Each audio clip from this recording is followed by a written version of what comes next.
everyone, I'm back finally. You may or may not have noticed that I have taken a little bit of a break. Usually I try to film every 2 weeks, but life got in the way and it's been 4 weeks.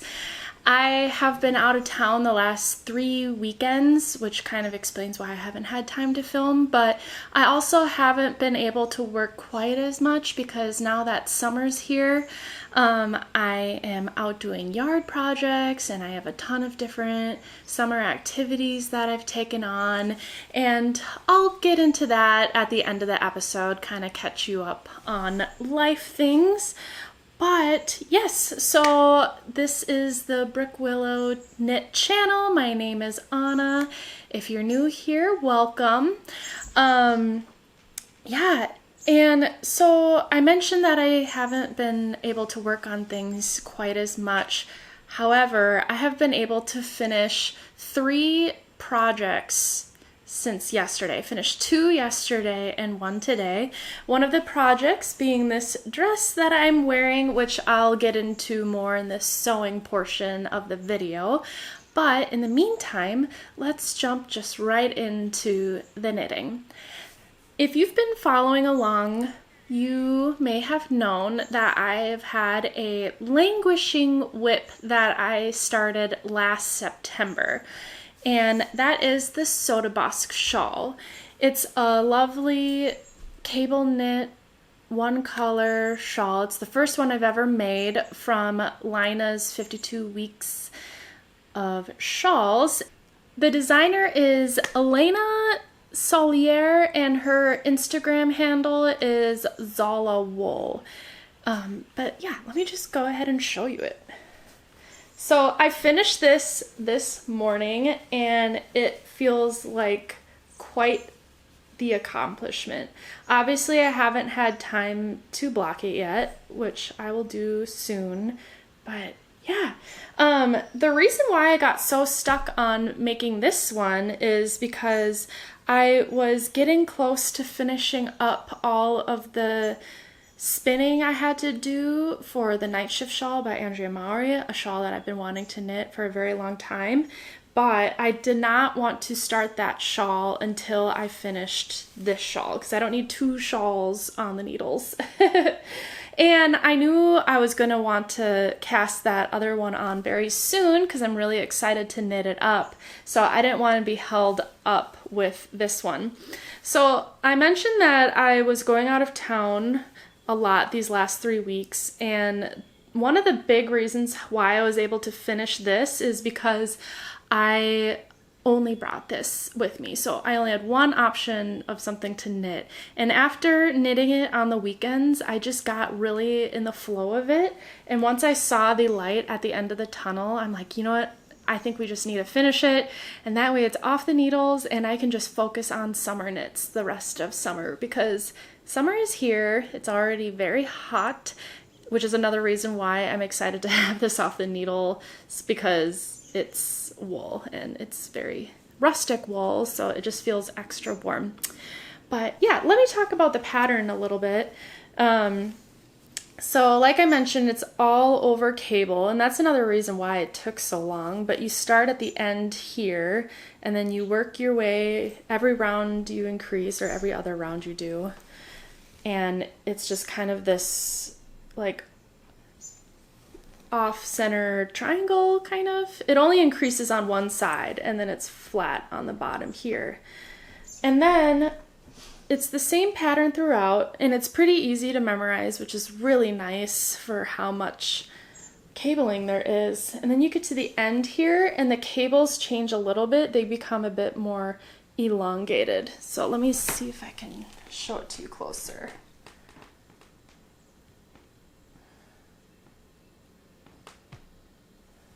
It's really nice once you get to this spot too, because you're no longer cabling quite as much, and that's when there's like the most stitches on the needle, so it makes it go by a little bit more fast. But I'm really excited to wear this. Obviously I won't be able to until fall. I've never really styled a shawl before, but I've been watching a lot of Andrea Maury's like tutorials on how she does it, and so I don't know. I'm gonna have to practice a little bit more on how to wear this, but I plan on doing something like asymmetrical like this, and I think it'll be really nice in like the winter time, just wearing a black turtleneck, something tight underneath, and then just having this draping around me. It's like having a sweater and a blanket in one, and I think it looks pretty chic this way. The yarn I used was gifted from a lovely viewer and online friend. It's Holst Garn Supersoft in the colorway Donkey, and it came in a cone, and I still have quite a bit left. I could almost even make a whole sweater, and I even held the strands double throughout to create the correct thickness that I needed for the yarn. But yeah, this is really fun. It was the first time I did an I-cord bind off at the end here, and that was pretty easy and created this nice consistent I-cord effect all around the shawl. But yeah, so this is the Sotabosc shawl, and I am just so happy it's off the needles, honestly. I finished it like an hour ago, and it just hasn't quite hit me yet that it's done, and I have a major project free, and now I can just move on to other things, which I'm very excited about. The rest of the WIPs that I have to show you, you've seen the beginnings of at least, so it's nothing new. I'll first start with the Marseille sweater by Petite Knit. So this is where I'm at, and this is going to be for my aunt. A long time ago, she's been asking me to make her a sweater, so I decided it was finally time, and this is what she chose. I made quite a bit of progress. I think the last time I showed you, I just had like this much done and I didn't have the neck, so I'm getting close to being done with the body. I just have a fourth stripe to go, and then the ribbing, and then I also finished the neckline because I just kind of hate having needles resting when I'm working elsewhere and they're just kind of getting in the way and flopping around. So I thought it would just be nice to have the neck done, and it kind of makes it feel a little bit more finished and a little bit easier to show off as well. One thing that I've definitely noticed is I have a rowing out problem that I don't think I've always had, but I just recently started noticing it. I noticed it on my Flower Power pullover sweater, and it's not quite as noticeable to anyone else. I think it is a bit more noticeable on this one because when you're knitting this, you're working back and forth for this portion. So you're knitting flat, and then you join and on the round, and once you're joining in the round, you're working stockinette, so you're only knitting. I'm hoping it does block out a little bit, and maybe people won't notice unless I point it out. But I was watching Leslie Friend's knitting podcast this week, and she actually just gave a really good tip on how to combat rowing out. So basically, the right hand needle, when you're knitting across, you use the correct size that's called for, or to get gauge or whatever, and then your left hand needle, you use one size smaller. So then when you go to purl, you're using the smaller needle, and then when you go to knit, you're using the larger needle, and that should even it out a little bit if you are rowing out. So I'm gonna try that the next time I'm knitting flat. I wish I had known for this one. I'm not gonna rip back because I feel like I've progressed too far, and again, it may block out a little bit and not be quite as noticeable. So this is where I'm at. I am hoping to finish this by June 16th because I'm actually going to go down and visit my family, and that's where my aunt lives, so it would be kind of nice to be able to give it to her then. I know she's not going to be able to wear it this summer at all because it'll be too hot, but the moment that cool weather comes back in, she'll already have it in her closet to wear. I am using Sandnes Garn's double Sunday, so the recommended yarn called for, and I'm using the exact colors that Petite Knit made in her sample piece. So there it is. I love it. Moving on. I almost don't even know if this next one is worth showing because I haven't really made a ton of progress, but I think I'm gonna really start working on it more now that I'm finished with that shawl. But it is the Berries and Tracks Socks by Yucca Takahashi. Oh, I had it right. Yucca Takahashi. And this is in the Laine's 52 Weeks of Socks Volume 2. So let's see if you can get a good look at this. It's kind of hard to tell with the lighting, but I did talk a bit more about this one in my last episode. I've only done one whole extra repeat from where I left off last time. So again, it's not much different, but hopefully I'll have them done by the next podcast episode.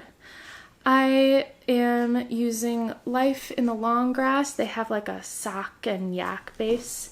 And yeah, again, I talked about it more before. And that's where we're at with that. So I lied when I said that all of my WIPs you've seen before, because I do have a new one that I'm working on. I certainly talked about it, that I was going to cast it on in my last episode, but now I'm finally making way with it. This is the beginnings of the Yoko top by Knitting for Olive. It's a pattern that's available on their website, and it's basically just like a wrap tank top. And the cool thing about this one is it's knit sideways. And so I'm working on the left panel right now.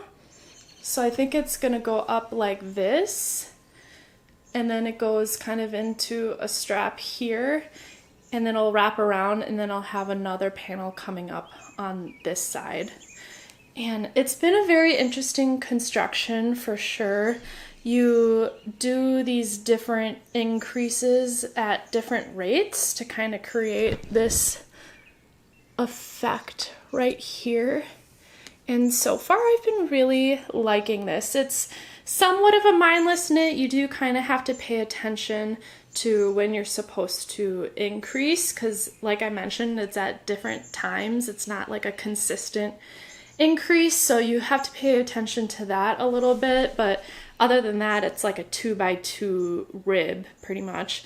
And yeah, I'm enjoying this so far. I think it'll be kind of a nice neutral color that I'll likely wear with like black shorts or slacks or something. But yeah, I like it. And I'm using the recommended yarn, which is Knitting for Olive Pure Silk in the colorway Cardamom. Yeah, not like a ton to say about this one quite yet, since this is where I'm at with it, but I hope to finish it soon because I have 2 other tank tops that I'm planning to make. That's all for knitting. I do have some crochet that I decided maybe I'll catch you up on. I don't know if you remember, but I was going to start crocheting a blanket, like a summertime blanket that's made out of a linen yarn, and I'm making a little bit of headway here. I don't work on this one often. I honestly keep it in my purse, and I only work on it when I'm out and about and I have some time to do it. It's super easy to pick up anytime because the pattern is very easy to memorize. It's just a star stitch crochet stitch. I don't know the right terminology for it, but yeah, super easy to pick up and go.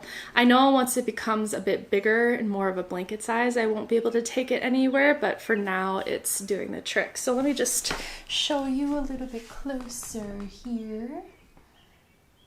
That's where we're at with it. And this is a pattern by DeBross. I bought a few patterns in a bundle, and this is one of them that I've been making. Let me find the exact name of it. It's the Zetwall Throw by DeBross. I really like the yarn that I'm working with. It's Patton's linen. I think it's in the color Sage, but yeah, it's just 100% linen, I believe, or it might be a linen cotton blend. I don't have the tag in front of me, but I have talked about it before. And I just picked this up at Joann Fabrics. I'm definitely gonna need to buy more. I keep saying that, but I haven't bought any yet. I should probably get on that in case it sells out, because that would be unfortunate. So yeah, that's the only crochet that I've really been working on.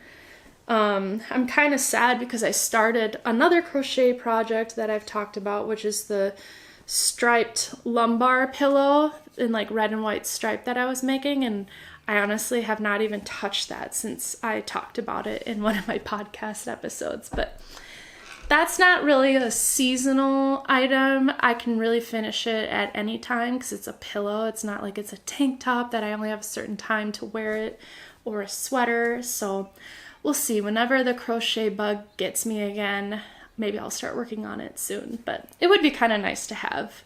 I think it would look really nice in my house. So one of the projects that I finished yesterday was the last of the spinning that I have for the Night Shift Shawl by Andrea Mowry, like I was mentioning. And it's this right here. It was kind of cool to end on this color because I feel like it wrapped up all of the colors I have done in one skein. It's kind of hard to see the colorway of it. Can you tell? It's coming up quite a bit darker on camera than it is in real life, but I'm just happy to finally have it done, and now I can move on to other spinning projects. But this was a really fun one to do, and one that I'm just really excited to start knitting with. The only last step I really have is to wash the skeins that I haven't washed yet and thwack them and hang them to dry so they're 100% ready to cast on. But I have all of them out here to show you kind of the order that I'm planning on having it go through. So I want it to be somewhat of a fade, and in my head I always am under the impression that a fade must be like Roy G. Biv, like it must be like a rainbow, like start with red and fade in the order of a rainbow. But that just wasn't working with these colors that I have, because each skein kind of has, like, for example, the orange skein has a lot of purples in it, and those would be more at the opposite ends of the spectrum. So I had to change my mindset of how the fade should go, but this is what I have landed on, and I feel like it flows through the colors really nicely. I think these will make really nice colors for fall especially. I'm already so excited to wear this, even though I haven't even started knitting it yet, but just look at that. That's so fun. And these are not colors I would have picked out on my own or even thought of. I love how it turned out, just my brain wouldn't have been able to put this together. So that's why I had kind of made that decision of using the colors that I got from my Hello Yarn monthly fiber club to kind of decide what colors will be used for the shawl.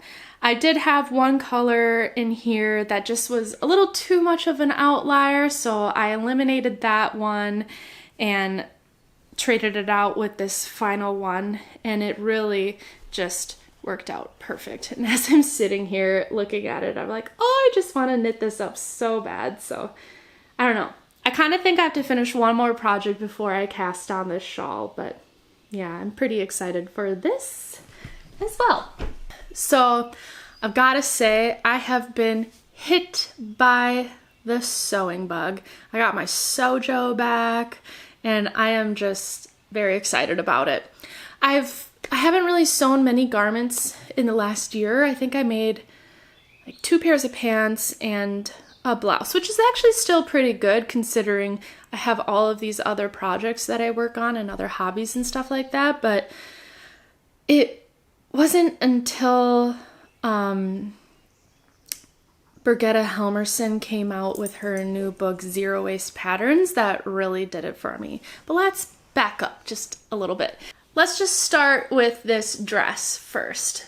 So, I knew I've been wanting to make a dress with these like red and white stripes because I've just, in my mood board that I posted a while ago, there was a lot of stripes and it was very nautical themed, very on point for late spring, early summer, and I just could not get red and white stripes out of my head. I even was going to knit a sweater with red and white stripes, but I'm glad I didn't because I don't know why. In the winter, I always have this thought in my head that summer nights here in Wisconsin are nice and cool, but where I'm at, it really isn't. It's been like high 80s all week, morning, day, and night, and it's only June, like early June, and I don't think I'm actually going to be able to wear a sweater in the evening. So that's why I really wanted to make a dress with the red and white stripes, just to get that out of my system. And the moment I saw the Matilda dress by Cool Stitches, I knew exactly that that was the dress that I wanted to make.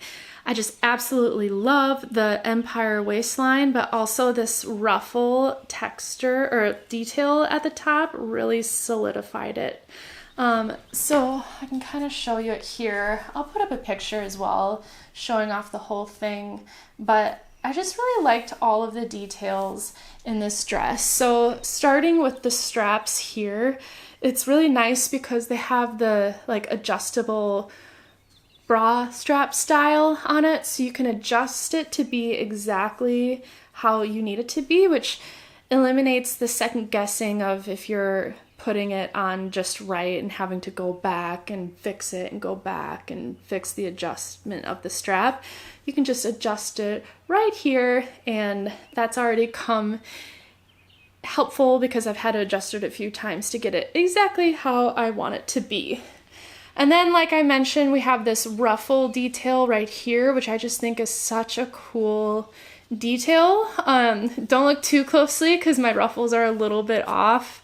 A lot of things on here are just like a hair off, but it's really hard to work with stripes because everything has to be just perfect. If I had done it in a solid, you wouldn't notice like slight unevenness of it, but big picture, it all looks great. The other thing that I really like about this right here is that it's interfaced. So it actually is double lined. So there's fabric on the inside. I'm trying not to flash you, but fabric on the inside and then another fabric piece on the outside. And both pieces have interfacing on it. So it's like super thick. And that means I don't have to wear a bra with it, which is great because it'd be really hard with spaghetti straps, and I absolutely hate strapless bras because I don't like pulling them up all day long. So the fact that this is like quadruple lined is lovely. It just smooths everything out, and I can really just be in summer mode with not having to wear a bra. And then as you can see, it flows out. We've got pockets on the side, which shouldn't be like a fun surprise anymore. It should just be a standard on all dresses in my opinion. But yep, I really love that. And then it has a zipper in the back right here, so you can get it all nice and tight on you. It was the first time I've ever sewn in a zipper, but it was so easy. I don't know why in my head I kind of dread anything that comes to zippers because I feel like it's going to be hard, but it's so easy. So yeah, I'm not going to freak out about that anymore. But yes, I love this dress. I should probably mention the fabric that I'm using. It's from Merchant and Mills. It's 100% linen. And I was very pleased because I always wash my fabric before I sew anything. And there was absolutely no bleeding of the red and the white, which is fabulous, and I wouldn't expect anything less from Merchant and Mills, honestly. But yeah, I'm very happy with this, and I'm gonna wear it all summer. I'm gonna walk down to the sailboats and dream about them as I'm wearing my striped dress. I put in a little nugget there that I was excited because of Brigitte Helmersson's new book, Zero Waste Patterns, which I pre-ordered the moment she posted about it on her Instagram. So if you're not familiar with Brigitte Helmersson, I think all of her patterns are zero waste. I made the zero waste gather dress from her, and it's one of my favorite pieces I've ever made. And I just love her style. She's always posting all these different garments she's making because I think she sells them as well on her website. And just the way she puts together all of these antique fabrics is just so inspirational, and it's the exact like aesthetic and vibe that I've always kind of been drawn to. So I got her book. Here it is.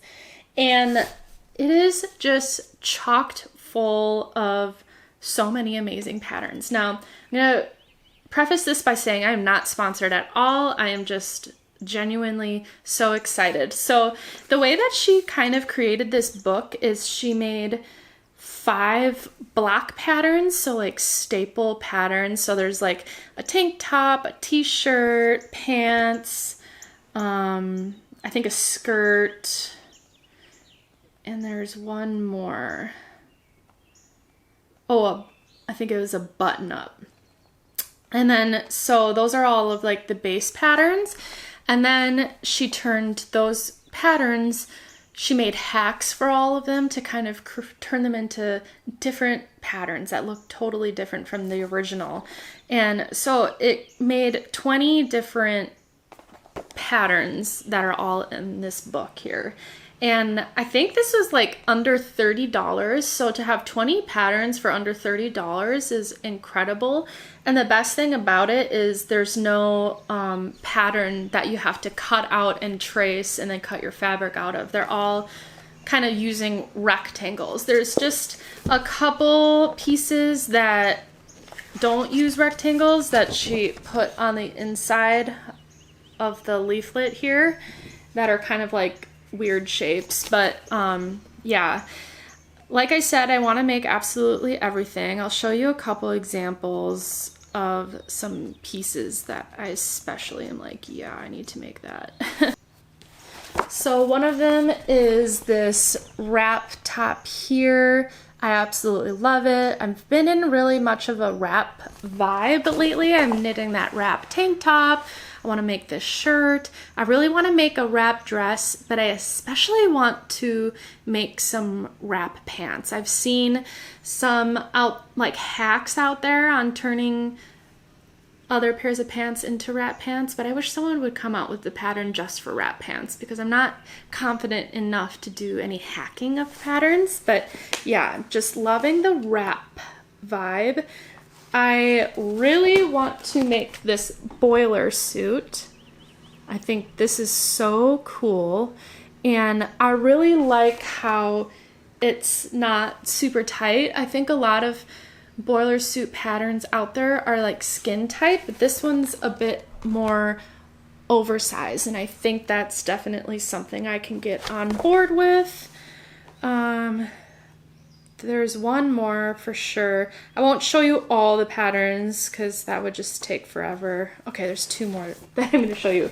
I really want to make this sundress. It's so cute and it looks super simple, and I really love the fabric, this like blue and white gingham that they made. But there's this one that I need to show you. It's like a stash busting or scrap busting top. It's this patchwork tank top. Like, how cute is that? Just think of all the possibilities. You could turn that into a dress too. Yeah, and I already have a ton of fabric scraps that I think would look really nice for a little patchwork tank top. But awesome book. I haven't made anything yet from it, but I have made her stuff before, so I trust that it's gonna be quality that comes out of this. So because of that, I kind of went a little cuckoo bananas on buying fabric. Which I need to say I'm on like a major budget diet right now. Like I'm not spending any money. I've spent so much money lately. Like my last episode, I bought a ton of yarn, and then I have one major acquisition, like physically large acquisition that I'm going to show you at the end of this. But I also bought a mountain bike too, like just this week, because it's mountain bike season and I needed a new one.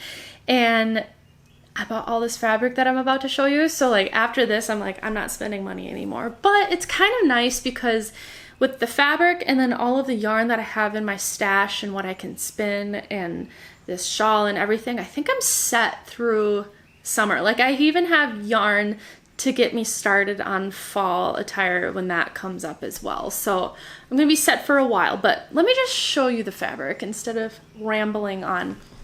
Now, okay, I'm first gonna show you, I got one more piece of fabric from Merchant & Mills because I'm like, well, if I'm paying for the shipping to get it here, I may as well get at least one more item while I'm at it. So I got this gingham. I've been really liking the gingham style. I noticed it get really popular last year, but I really like this one because it's a little bit more of like a moody. So it might be coming up as brown and charcoal, but it actually is like a purple and forest green gingham here. So this is again from Merchant & Mills. It's also 100% linen.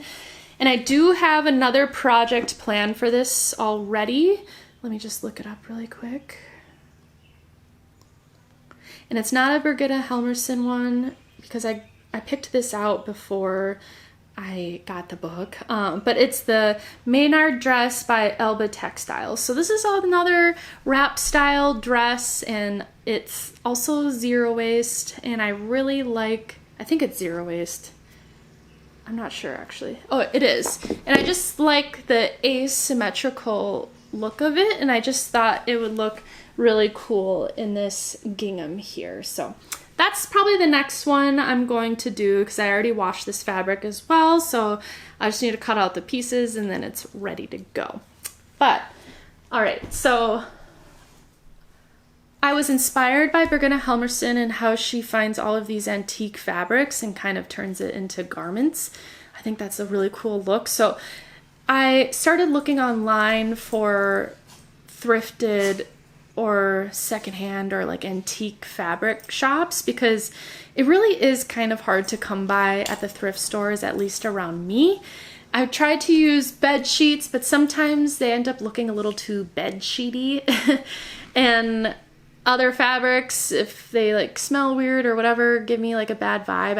I don't want to bring like bugs into the house or anything. I think that's just kind of like a paranoia that I have with buying secondhand sometime. But anyways, I found this online site. It's called The Fabric Market. I almost didn't want to tell you all about it because I wanted to keep it a secret, but it's a small business and I really want to support them because they seem like honest people and they do a really good job in collecting these fabrics and describing them online so you can get a really good feel of what you're getting.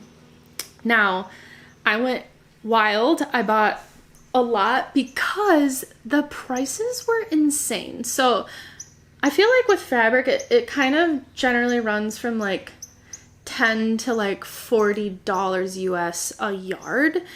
But on this website, it was like $3 to $9 a yard. So as you can imagine, like it's easy to fill up a cart. So let me just go ahead and show you all of it. I'm going to start with, I think, my favorite pattern or fabric first. When I saw this and I opened it up when it arrived, I almost started crying. I'm like, this is the most beautiful fabric I think I've ever owned. So here it is.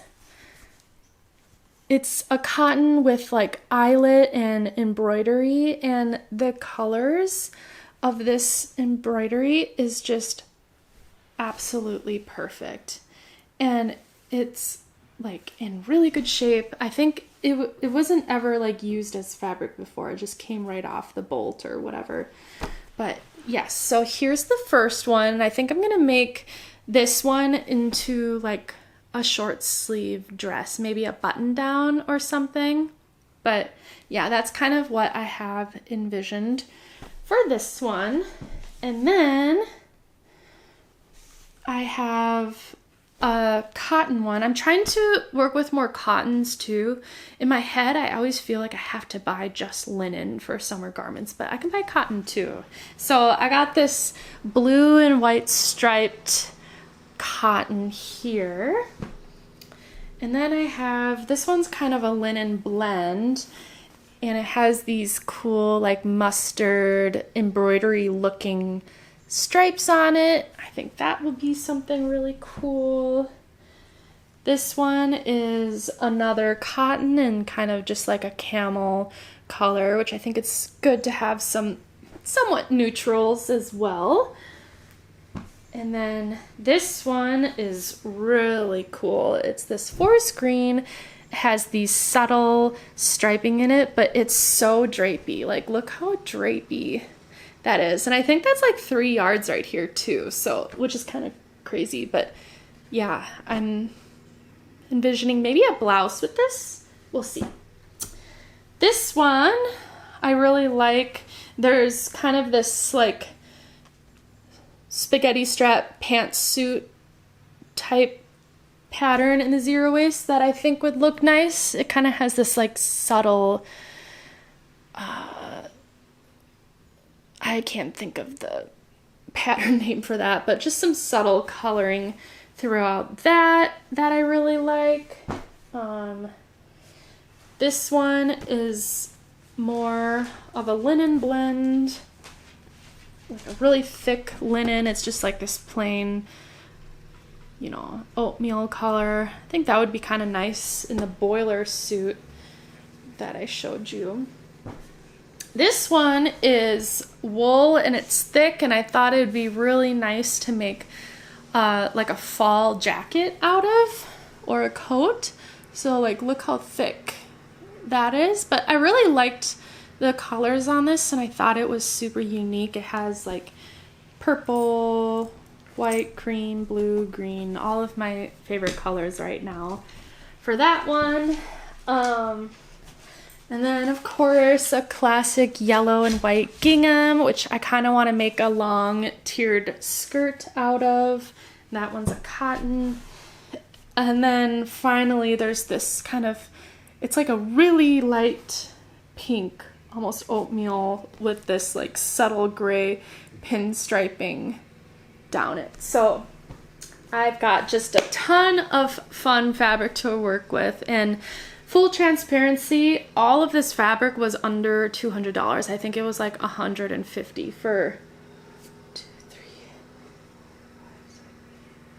for 10 like things of fabric, all ranging from 2 to 3 yards, for like $150 is crazy. And I thought it was really cool. So they charge you shipping up front, like everyone does.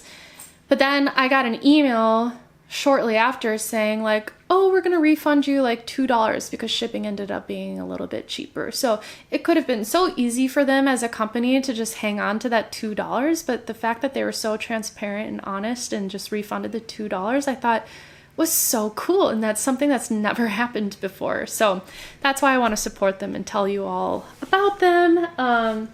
But yeah, I'm really excited for all of that fabric. As you can see, that'll keep me very busy for the rest of summer. So I mentioned that I got a new large acquisition, and it is something that I was not planning on buying anytime soon, at least. But so you know that I knit and I crochet and then I spin and I sew. It's probably only a matter of time that I would start weaving.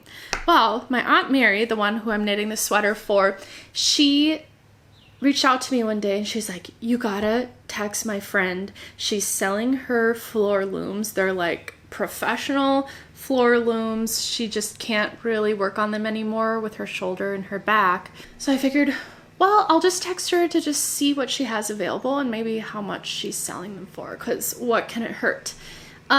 So yeah, they were amazing floor looms, and she was gonna sell one to me for like an unbelievable price that I could not pass up.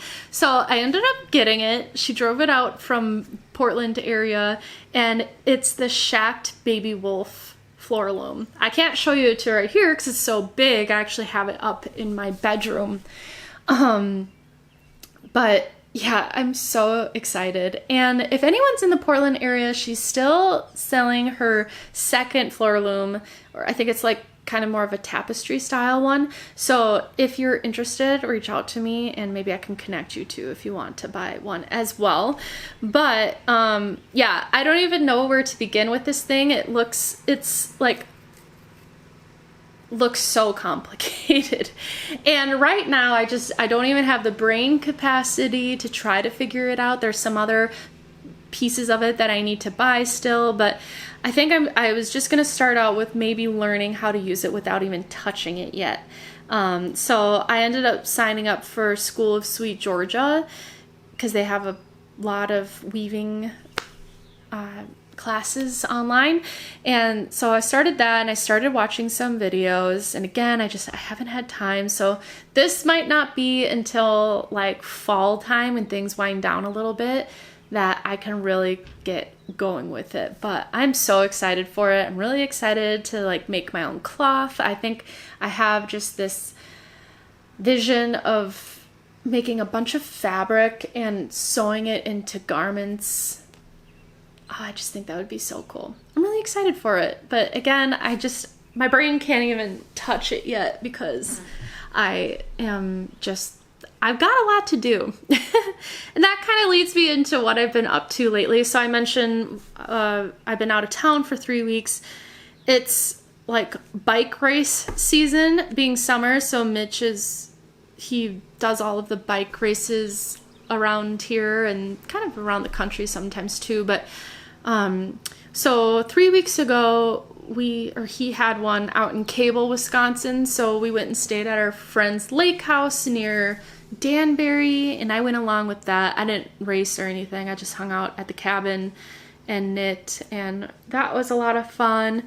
And then 2 weeks ago there was another bike race down in Northfield, Minnesota, and I actually did that one. It's not like a race, not for me at least, so you can choose different mileages of what you want. So usually there's like a 25 to 30, and there's usually like a 50 to 55 mile, and then there's like 100 and up mile race. And so Mitch always does the 100 and whatever mile races. So the one 2 weeks ago, I did the 30 mile, which ended up actually only being like 28 miles. And that's just a bike ride with friends, with a bunch of other people, and they have like a route that they plan for you and stuff, and it's a lot of fun. So I did that. And then last weekend was the Grand du Nord bike race, which is up in Grand Marais, Minnesota, and we camped for that one. So we went camping for 3 nights and 4 days on the North Shore. It was the best weather we've ever had up there. We brought Kevin camping. We weren't quite ready to bring both dogs. We kind of want to ease into it, but Kevin had the best weekend of his entire life, which was just so much fun to see. So I did a bunch of hiking while Mitch was doing his bike ride and all of that. So yeah, a lot of traveling these last few weeks. The next few weeks, I don't really have a lot going on, which is nice, but we've been doing a lot around here too. We live like a mile from a mountain bike trailhead, and mountain biking is my favorite form of biking, so I thought it was time to finally get a mountain bike again. I've had 2 before, and then Mitch and I were sharing one, and now I just kind of want to have my own again. And we've been playing tennis. Mitch and I just started playing tennis this summer, and that has been so fun. It's really nice to just find a hobby for the 2 of us that either of us didn't have beforehand. So we just have this new thing that we have together that's been fun. And of course, just a lot of socializing with friends and family. And yeah, it's been a great summer so far. I'm having a lot of fun. And that's why like I may or may not be podcasting enough or as much as like I have before. I don't want it to ever be a chore. I don't ever want to force it. I don't want to have to like stay on a consistent schedule, because why? It's not my job or anything. I'm just going with the flow of it all, but I do still enjoy doing this too. But yeah, that's pretty much everything I've been up to, and it was really nice to catch up with everyone. I'm actually going to the Yeah Yeah Yeahs concert tonight. I'm really excited for that. So I kind of had to get ready to go to that soon here, and yeah. If you like what you see here, as always, please give it a thumbs up. That really helps me out a lot. And if you're new, consider subscribing and you won't miss out on any future content. Otherwise, I hope you all are having a great start to your summer season, and we'll chat next time.